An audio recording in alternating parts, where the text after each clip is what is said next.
Hello दोस्त, आज बात करने वाले हैं सब्जेक्ट साइंस। क्या है सब्जेक्ट साइंस? हिंदी में कहते हैं विज्ञान। हिंदी में क्या कहते हैं? विज्ञान। क्लास 9, जो क्लास 9 में है, अध्ययन अध्ययन अध्याय 1 में है, जो लेसन चैप्टर 1 में है। यहाँ पर हमारे आसपास के पदार्थ, हमारे आसपास के पदार्थ क्या है? द्रव या पदार्थ, द्रव या पदार्थ। आज हम इसकी परिभाषा बताने वाले हैं। इंग्लिश में क्या कहते हैं दोस्त? मैटर। मैटर। अब क्या होता है? अब देखिएगा दोस्त, बहुत सरल विधि है दोस्त। यहाँ पर परिभाषा इसकी बहुत सरल है, देखिएगा। अब हम यहाँ शुरू करते हैं दोस्त। क्या होता है इसकी परिभाषा? क्या होती है? वे पदार्थ जो स्थान घेरता है। वे पदार्थ जो स्थान घेरता है, स्थान घेरता है। वे पदार्थ जो स्थान घेरता है तथा जिसमें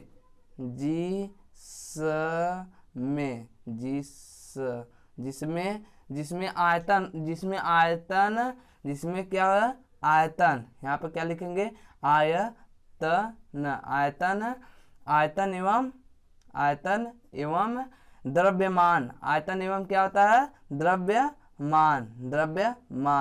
आयतन एवं द्रव्यमान होता है। आयतन एवं द्रव्यमान होता है। उसे क्या कहते हैं? उसे द्रव कहते हैं। उसे क्या कहते हैं? द्रव कहते हैं। उसे क्या कहते हैं? द्रव कहते हैं। अब देखिए, वे पदार्थ जो स्थान घेरता हो, जैसे पेन है, यहाँ पर दिए इतना स्थान घेरा है, इतना स्थान घेरा है, तथा उसमें आयतन हो एवं द्रव्यमान होता है, तथा उसमें द्रव्यमान भी होता है। उसे क्या कहते हैं? द्रव कहते हैं। उसे क्या कहते हैं? द्रव कहते हैं। एग्जाम्पल ले लीजिए, एग्जाम्पल या उदाहरण ले लीजिए। उदाहरण में क्या हो जाएगा? उदाहरण में क्या हो जाएगा? लकड़ी, कांच हो गया, हीरा हो गया। क्या हो गया? हीरा। अब क्या है?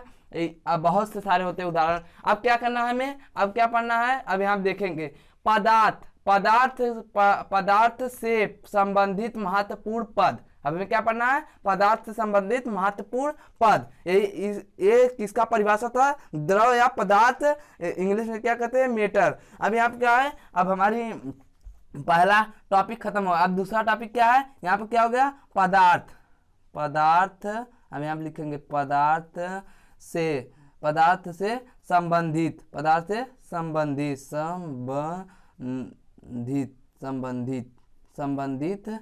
महत्वपूर्ण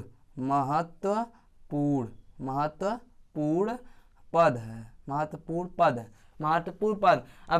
अब क्या करना है हमें? देखिएगा, ये पहला टॉपिक हो गया। अब ये दूसरा टॉपिक है। क्या है? दूसरा टॉपिक है उसी पहले लेसन में का।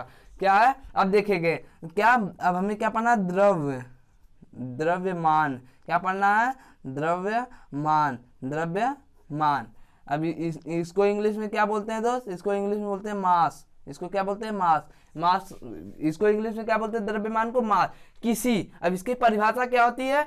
किसी वस्तु में उपस्थित द्रव की वास्तविक मात्रा में द्रव्यमान कहते हैं। किसी वस्तु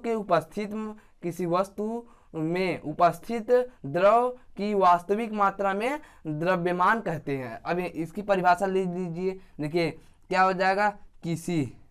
यहाँ पे लिखेंगे किसी वस्तु। क्या लिखेंगे? किसी वस्तु में उपस्थित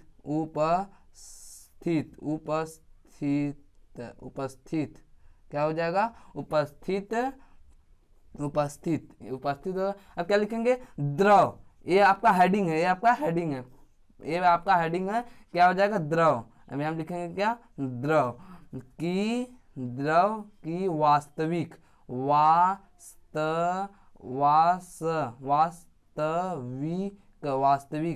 मात्रा में। क्या हो जाएगा? वास्तविक मात्रा को द्रव्यमान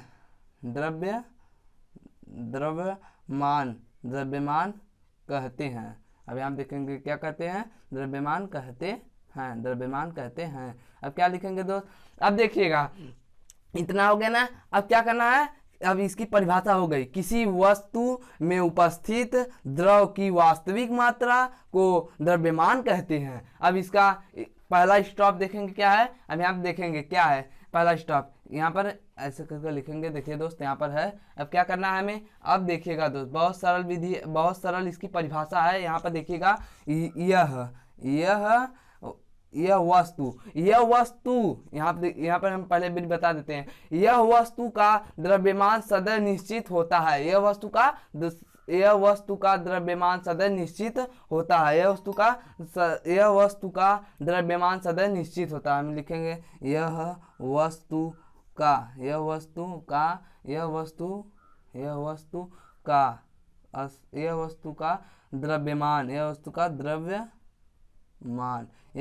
द्रव्यमान सदैव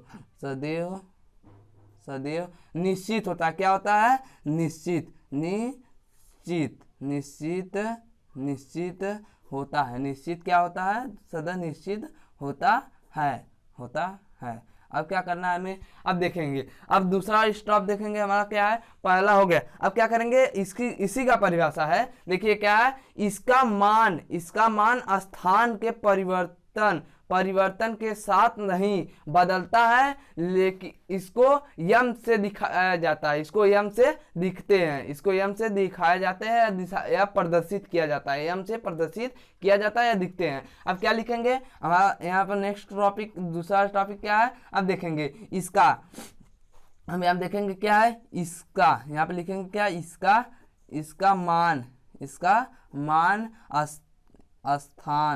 स्थान यहाँ पे लिखेंगे स्थान, परिवर्तन क्या लिखेंगे, परिवर्तन हो गया। अब क्या लिखेंगे, परिवर्तन के साथ नहीं, यहाँ पे क्या लिखेंगे, नहीं बदलता